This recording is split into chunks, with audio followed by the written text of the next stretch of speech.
Welcome back. A big topic over the last couple months has been immigration.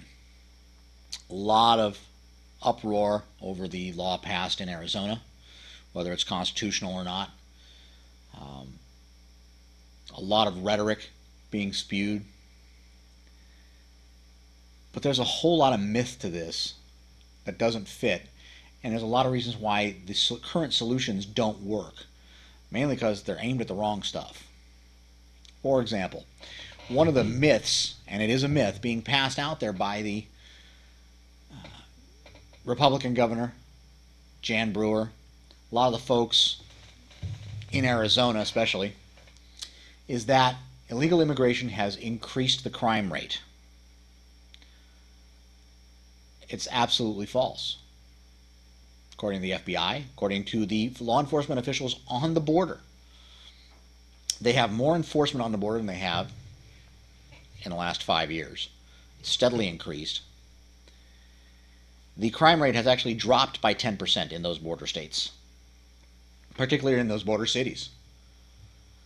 The number of apprehensions has dropped, not because there's less people patrolling, there's actually more, but because they've caught so many that the flow has stopped. Now, the next thing I'll tell you is, well, it's the drug runners. Well, you know what? The drug runners aren't illegal immigrants. They're crossing the border, but they're going back. Drug runners don't stay in one place or the other. They move back and forth. So this law of stopping people on the street if they've done something else and then asking them for their papers, how many drug runners do you think it's really going to stop? It's not. Totally understand where they're coming from and why they want to change this law, but it's not going to have the effect that they want. Really, what we need to look at is the true fix for the immigration problem. Why do these people want to come to the United States? Well, for the vast majority, it's because they want a better life for their families. And they can't earn it at home, so they're going to try to find jobs here. If you want to stop the immigration problem, what you have to stop is the jobs.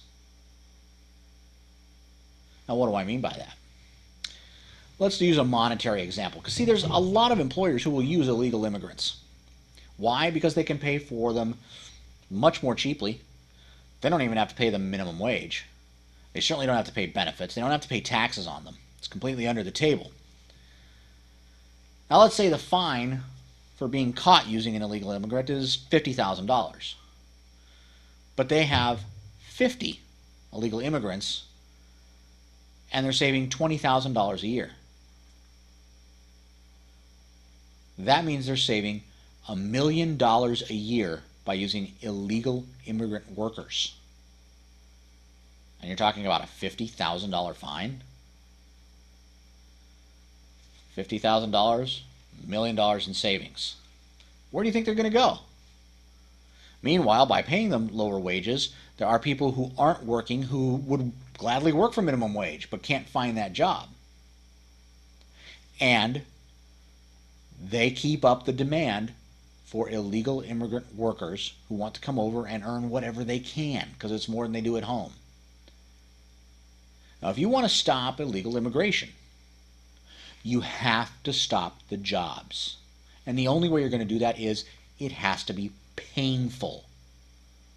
I'm not talking about $25,000 or $50,000 fine. I'm talking about a $500,000 fine, $1 million fine, or it's $50,000 per worker that they find, so that any savings they would have had by using an illegal immigrant is completely wiped out and there's money on top of it. You have to remove the incentive to use the illegal immigrant worker, or these companies will continue to do it. Now, there have been many people who have said, well, if you stop that, those companies will go out of business because they can't find people who will work for that. That's a crock. You pay the right amount, people will work. That's a fact. Will illegal immigrants try to come over? Probably. But if you're afraid of using them, they've got no job. With no job, there's no reason to come here. Now, to assist employers in this, there needs to be a proper way to check this. They need to all have a Social Security card, some other form of ID. Now, that can put a big burden on the business, but what you can do is take some of those funds that we're using to build a taller wall that they'll simply find a taller ladder for, take that money and build a database and a phone center where an employer can simply call in and say, I've got this Social Security number, I've got this ID, can you verify these? And if they can't verify it over the phone, you don't hire that person. Done. We don't want the employers to have that information because, frankly, I don't want every employer having access to a database where they can look up my Social Security number, whether I'm implying or not. There's just too much ability for fraud there. But if we put that in the hands of people who already run that database, we eliminate that problem. Now the employer simply calls and says, here's the ID number, here's the Social Security number. What is the status? Are these people legal? They get a simple yes or no very quickly, and they move right on. Make it easy for the employer. But when they choose to go against the law, hit them and hit them hard. They need to realize that if they choose to do something illegal by hiring an illegal immigrant, they could lose their business. That will change things. It's also going to require one thing of you and I. You're going to pay more for stuff. The strawberries, the vegetables that get picked, the day laborers who keep the cost down right now, everything that they do is going to get more expensive. It's a fact. You can't go from hiring people for $2.50 an hour to $7.50 an hour, triple the labor cost, and not expect that's going to get passed on to you. You need to be willing to pay for that. That's the fact.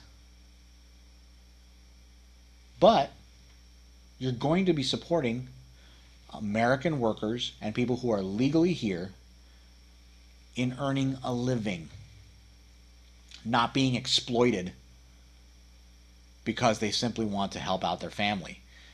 You are going to be hiring someone who needs the money and who deserves it and who lives here and is legal here, is paying taxes like you and I, is paying disability and unemployment insurance just like you and I. Those are the people you'll be supporting. That's what needs to happen, but it's going to be more expensive. It's just a fact. Do you have the desire to change this enough to accept that? I'm willing to do it, but I'm not the only guy. We all have to be willing to accept that additional cost. You hear folks talk about jobs being shipped overseas. Why do they get shipped overseas? Because it's cheaper. I know, we're in a recession. Money's tight. It's tight for all of us. It really is. But if you're willing to go for the least common denominator, the cheapest, whether it's domestic or overseas produced, if cheapest is the only thing you'll look at, then that's all you're going to get. You're going to get the jobs going offshore. You're going to get illegal immigrants working here because it's cheaper in the long run for you and I. And that needs to stop. So you want to fix the immigration problem? Stop the jobs. Make the jobs worth it to the average American, and make the jobs a job that every American would want. We'll be right back.